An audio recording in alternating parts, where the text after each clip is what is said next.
Hello, my name is Ya Cao. Today's subject I want to talk to you about is the atheist burden of proof. Debunk it. Really? This video is to debunk a video of someone calls himself Rationality Roost, who claims to have debunked many videos. Many theists pointing out that atheists do not have a thread of evidence about God's non-existence.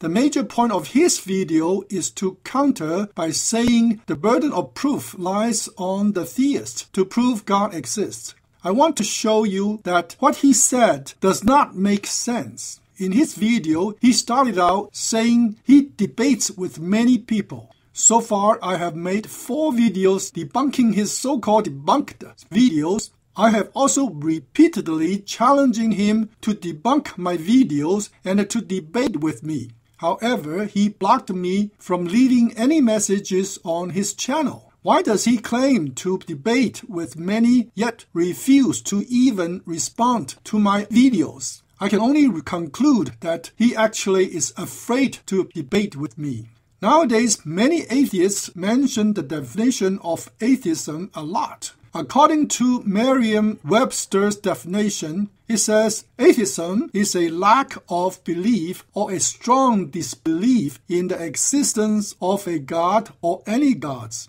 Another definition is a philosophical or religious position characterized by disbelief in the existence of a god or any gods. The second definition is what I familiarized when I attended college many years ago. Many of you probably not noticing. But now atheists emphasize from disbelief to a lack of belief. Why is that so important to them? First, let's think about whether we humans can prove God's existence. If God exists, he must be infinite and eternal. Yet we are finite and temporal. How can we prove God? Therefore, attempting to prove is unrealistic. But one thing is sure, God has provided us enough evidence so we can know he exists and we can trust in him. Getting back to the other question, why do atheists retreat from disbelief in God to a lack of belief? It is very obvious. Because the advances in science in recent years, there is more and more evidence of the existence of God. Why do I say that? Let's first consider evolution. Evolution has been the holy grail for atheists. Evolution used to claim that all animals were evolved from a single cell and that the first living cell was evolved from the non-organic substance by random chances.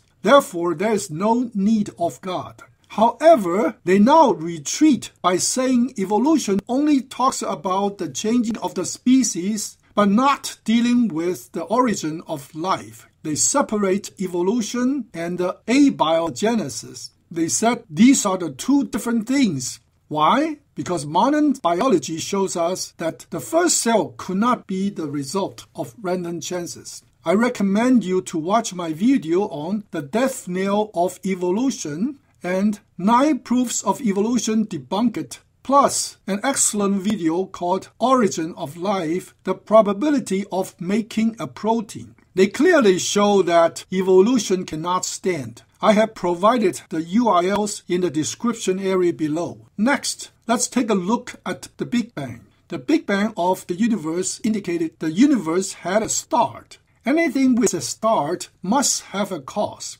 Who or what is the cause of the universe? Stephen Hawking, the renowned physicist, is a die-hard atheist. He married his wife, who is a Christian, when they were young, even though she knew he would be confined to a wheelchair. Later, Hawking divorced her after she had taken care of him for 30 years to marry a nurse. One day, while they were still together, his first wife said to him that his PhD thesis actually proved God exists. Now, Hawking has overturned his thesis. It is very obvious why. These are all recorded in the Oscar-winning movie of his biography. Because of the Big Bang shows there must be a God that created the universe. It is so funny that many atheists now refer the Big Bang as the Big Expansion. ignoring the fact that without the Big Bang, where the stars get the momentum to expand. If the atheism definition is disbelief, they need to prove God does not exist. So they insist the burden of proof is on the theist. That is why they now insist on the definition of a lack of belief. In the atheism definition, it actually includes two parts. One part is to believe or not believe. The other part is the existence of God. You can believe or not believe, which is subjective, and yet whether God exists or not is objective, and that is more important. If God exists, it doesn't matter whether you believe or not. It doesn't affect God a bit. If God exists and you lack the belief, you will suffer some consequences. For example, we know gravity is a fact. If you are foolish enough to have a lack of belief in gravity, you will fall and die. If someone tells you that he found a hidden treasure is true, and you said you are lack of the belief of the treasure,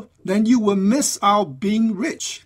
If someone has gone through terminal cancer and he survived and tell you he has found a cure for cancer, if you insist on a lack of belief of the cure, you will not get the benefit if you also have cancer. I have a playlist which provides ample evidence of God's existence. The URL is listed in the description area below also. After you watch the videos, it is understandable that God must exist. Even though the playlist does not present a 100% complete proof. The famous French mathematician, inventor, philosopher, and theologian Blaise Pascal once suggested that our life, in some sense, is like a wager. God may exist or may not exist. You can believe God exists, or you may choose a lack of belief in the existence of God. If God exists and you believe, you will earn God's riches of blessing. If God does not exist and yet you believe in vain. People will laugh at you. If God doesn't exist and you don't believe, it is nothing whatsoever. But if God exists and you choose to have a lack of belief, you are losing big. As you enter into a wager,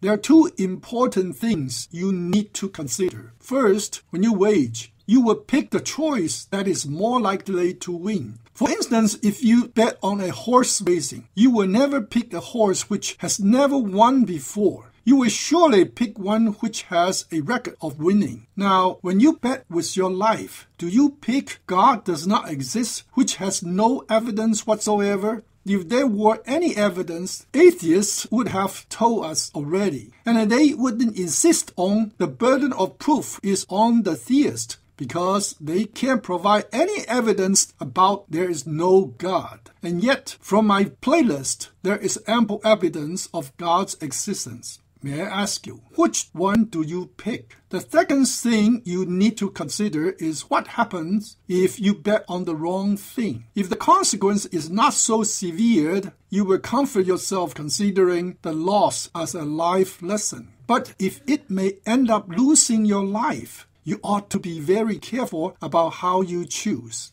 If God doesn't exist and you believe God exists, people will laugh at you. But life is like a lamp that goes out. The people who will laugh at you will be gone as well. Therefore, it is really nothing as well. But if God exists and you choose a lack of belief, you're not only losing big. According to the Bible, you will perish. Please think carefully. When you bet your life, what exactly do you choose? The most influential evangelist, Billy Graham, just passed away. A singer-actor, Kathy Lee Gifford, gave this testimony.